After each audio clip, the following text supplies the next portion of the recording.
Hello everyone, you are welcome back to Prospect Channel TV. Thank you very much for always coming out here. May God bless you all. The campaign councils of the three leading presidential candidates in the 2023 general elections have dismissed a recent opinion poll that put the candidate of the Labour Party, Mr. Peter Obi, ahead of them. The results of the poll conducted and released by ANAP Foundation on Thursday, Mr. Obi was ranked first, beating Bola Tinubu of the All Progressive Congress (APC), Atiku Abubakar of the People's Democratic Party (PDP), and Rabiu Kwankwaso of the New Nigerian People's Party (ANNPP). Both Tinubu and Atiku shared the second position, while Mr. Kwankwaso came a distant fourth position in the poll.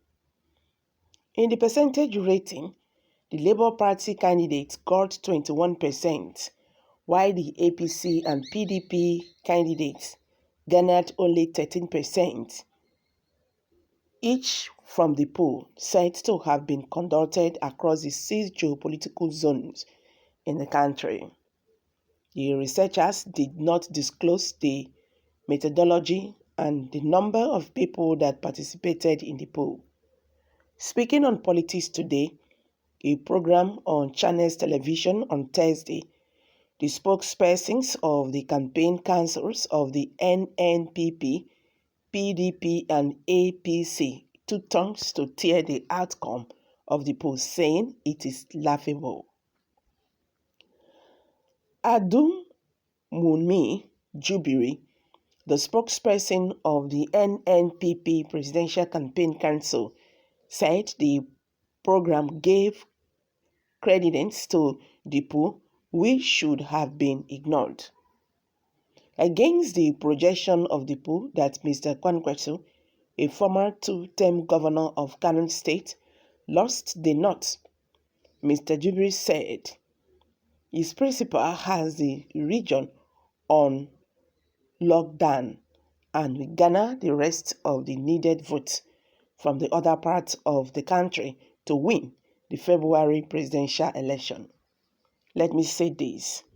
NOI poll clearly projected that Jonathan would win the 2015 election but lost, which included many other works NOI has done. There is no work that they have done where you can say that the projections are right on anything. Well, that is the extent that I will go in giving any recognition to that statement. It is absolutely false and is not a representation of the reality on ground, particularly if you are talking about the northern part. I have said this repeatedly. Rabiu Kwankwaso has the northern part on lockdown. In a matter of 3 to 4 months, the fact will emerge, he argued. Weighing the chances of both Tinubu and Atiku against Mr. Kwankwaso, Mr. Jubiri described the APC presidential candidate as a good person, pilot in a bad party aeroplane called APC. He said Mr. Obi and supporters are decisive but admitted to the chance of Atiku picking a fair number of votes across the country in the election.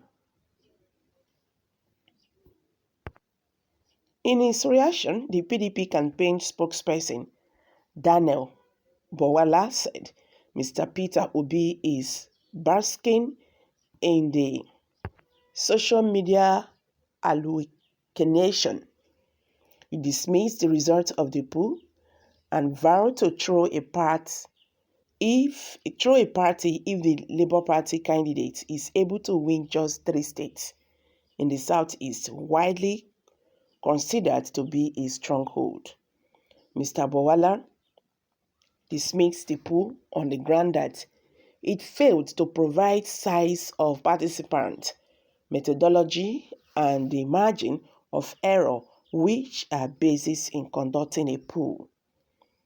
I know they said it is a random sampling, but then, because of the result, I am tempted to believe that this polling was carried out online because Peter Obi has a measure of people who are very active for him online, much more than the other candidates, and I will tell you why.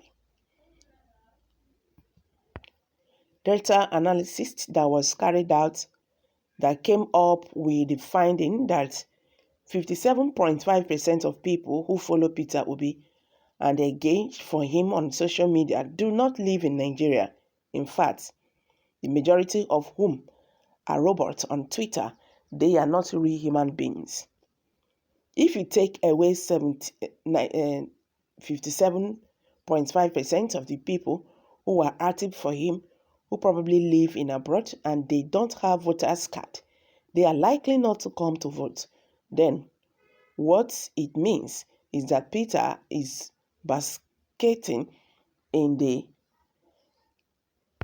allocation and his poll result is a true reflection of that, he argued. Mr. Bawala said Atiku is the only candidate among the four that is accepted across the regions. He supported his assumption by saying that President Muhammadu Buhari will not be on the ballot in the coming elections, and this will be in favor of Atiku. Presumably, as far as the North is concerned. He said the PDP presidential candidates lost the 2019 election to Mr. Buhari by over 2 million votes when the APC was more united. He said, this is really very laughable. These people are still talking about 2015 and all that. Time has changed. This is going to be a very big shock to every one of them. In 2023, when they will still announce the results, all of them will start guessing and talking, but the result has already been announced. I'm dropping it here, guys. Kindly share your thoughts below the comment section. Thank you.